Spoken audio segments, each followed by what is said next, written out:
Would you vote for a Democratic right ticket? now, I'm not voting for either. I'm just not. I can't. One guy is completely mentally incompetent But you have to do to the vote. job. No, I'm going to vote down ticket. I don't have to vote. Yes, no. you do. You cannot throw away your vote. I asked you this the last time you were on, Chris, and are you going to sit this one out? You're going to sit this one out? I am going to. Don't you think it's Whoopi Goldberg, Joy Behar, and the rest of The View have been losing their minds recently, playing all of the mental gymnastics in order to try to defend Joe Biden. Whoopi Goldberg saying that everybody has poopy days in defense of Joe Biden, literally pooping himself on stage. They're trying to minimize the Trump assassination, saying that they had no part to play in it. In fact, it's all the conservatives that, have all of this inflammatory speech and everything. That's their problem. It's their fault for causing that whole situation. It's everybody's fault except for their own. And they're trying their absolute best to defend Joe Biden and not get him replaced and have him be the nominee and try to have him win the election somehow, some way. I guess they think the American people are stupid enough to vote for someone who can't even hold poop inside of his body while he's giving an address to the country. Anyway, let's get into this clip here where Chris Christie goes on The View and absolutely destroys them and has them panicking. They're already panicking. They were already admitting defeat yesterday. In the terms of the Joe Biden winning the next election, they basically said, we feel defeated. We feel like we have lost because Joe Biden is he's just in such a bad spot mentally. And now Chris Christie goes on The View and just puts the nail in the coffin of the whole thing. Let's check this out. Governor, a lot of the GOP convention has kind of been overshadowed by this internal Democratic disarray. Should Biden go? Shouldn't he? What do you think is going to happen? And do you think Harris is the heir apparent? Well, he's going to go. I mean, look, the long knives are out. And let's just never forget, George Clooney did not write that column without Barack Obama's permission and probably his encouragement. Really? And so, you think that? oh, absolutely. Probably what? George, His, without Obama's either permission or encouragement. Chris, that's pure speculation. No, it's not, because they've said, Clooney has said that he spoke to Obama before he published it to make sure it was okay with him, and Obama didn't wave him off. So Biden's I had going. a famous friend who also wrote and wrote me about it, and I said, "You do you, I do me." I mean, some people allow their friends. With all due respect, Anna, you're not Barack Obama. No, he's got a much greater. He's got a much greater responsibility to his vice president. It's so funny how important these people feel like they are. And Chris Christie, obviously, I'm not the biggest fan of him, but he did just shut her down real quick there. With all due respect, you're not Barack Obama. Like you don't matter in terms of making these sort of decisions. Barack Obama is many people are speculating that he is the one calling the shots. He is the puppet master behind Joe Biden, who is the puppet, very obviously a puppet. We don't know who the puppet master is, but many people are speculating that it is Barack Obama because of how involved he has been post-presidency in decisions just like this one. So, yeah, with all due respect, you're not Barack Obama, and Barack Obama has a big part to play in these things. Yeah. And then the you legacy. do. And so, and do I think Harris is the heir apparent? I do. Now, not only because they'll probably try to rig it to get it to her, but even if they had an open convention, those are Biden-Harris delegates who are going to be doing the voting. And so I can't imagine she'd really have to screw up to go into that convention and not win. Who's a smart VP pick for Harris? She's only got two choices, in my view. It's either Josh Shapiro from Pennsylvania, or it's Andy Bashir from Kentucky. Would you vote for a Democratic ticket? Why then? And I know you're not voting for Trump. Would you vote for a Democratic ticket? Right now, I'm not voting for either. I'm just not. I can't.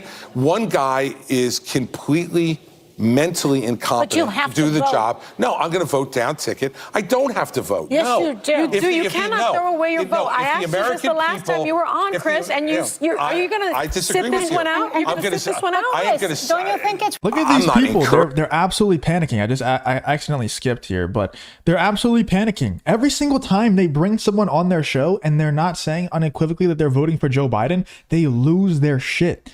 They did this last time with Charlemagne the God. Whenever he said, I'm not endorsing either one, he actually said that he is voting for Biden, I'm pretty sure. And then he said, but I'm not going to endorse and tell other people that they should vote for Biden because I don't believe in him that much. I just don't want Trump to win, which is the Democrats' whole, that's their whole strategy is, oh, I just don't want Trump to win. Therefore, I'm going to vote for a guy that has actual dementia and poops his pants on stage. But they're freaking out because this guy, Chris Christie, won't say that he's voting for Joe Biden. They're freaking out. Do the job. No, I'm going to vote down ticket. I don't have to vote. Yes, no. you do. You cannot throw away your vote. I asked you this the last time you were on, Chris, and are you going to sit this one out? You're going to sit this one out? Don't you think it's rich for you to tell the Democrats that they've got to get rid of their nominee when you're not willing to vote for any of their nominees? Well, he's also going to wait and see what... Wait a second. They asked him if he would vote for Biden or Trump, and he said, I'm not voting for either. And now she's trying to pin him down and say that he wouldn't vote for anyone. You see how these people, the truth and logic, reason, none of it matters. The only thing that matters is if you go directly along with their agenda. And if you don't, they turn on you in an instant and twist your words like that. You just asked me who I'm voting for now. Biden is the nominee. Let me see what the Democrats do. This is not the time to sit it out, Governor. I'm willing to consider anybody who presents himself as someone who will make the country better. Yeah. Now, I'm not encouraged by Kamala Harris's performance thus far.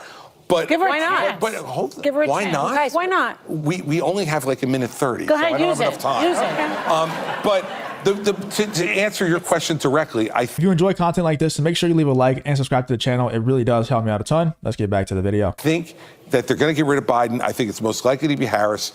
And I think she has to pick a moderate Democratic governor. You know who I like? Mark to try to be unifying.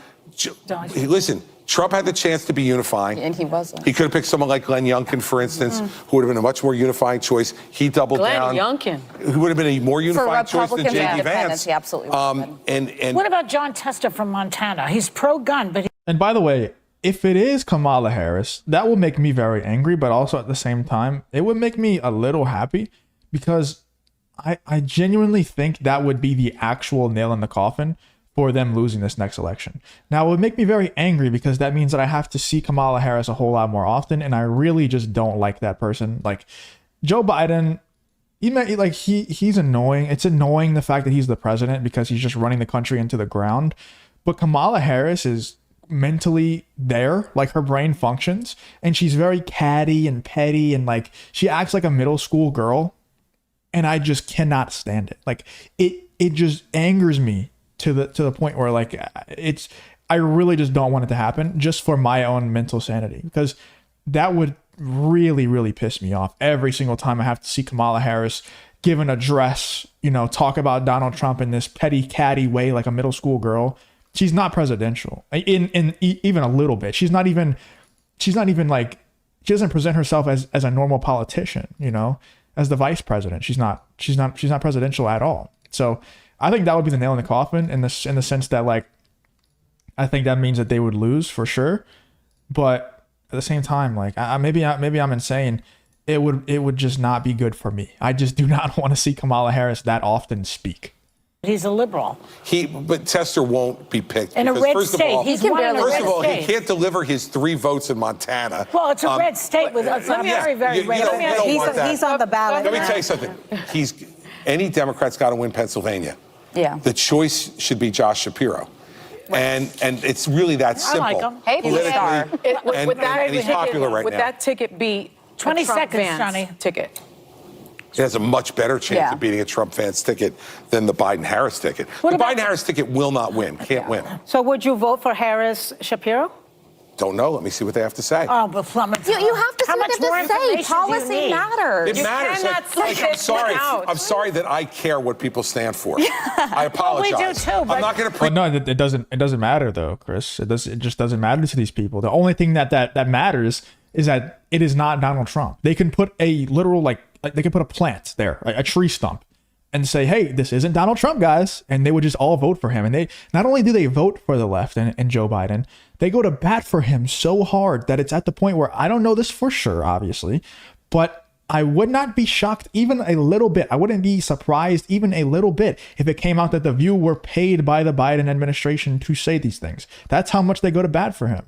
So where they bring on these guests like Chris Christie on The View, and Whoopi Goldberg goes in and gets, Charlemagne the God, and whenever he says, I'm not endorsing Joe Biden to my audience because I don't believe in him enough to do so, they lose their mind.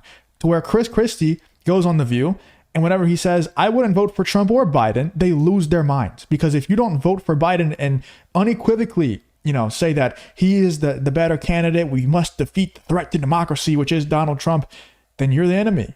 Then they cannot believe that the horror of you not voting for Joe Biden. It's just nuts, man. These people have completely lost the plot. Let me know in the comments what you think about what Chris Christie had to say here on The View. Not just him causing the meltdown on The View, but also him saying that it's probably going to be Kamala Harris as the nominee for the Democrats. Let me know in the comments, do you agree? Do you disagree? And what do you think that world would look like with Kamala Harris as the president?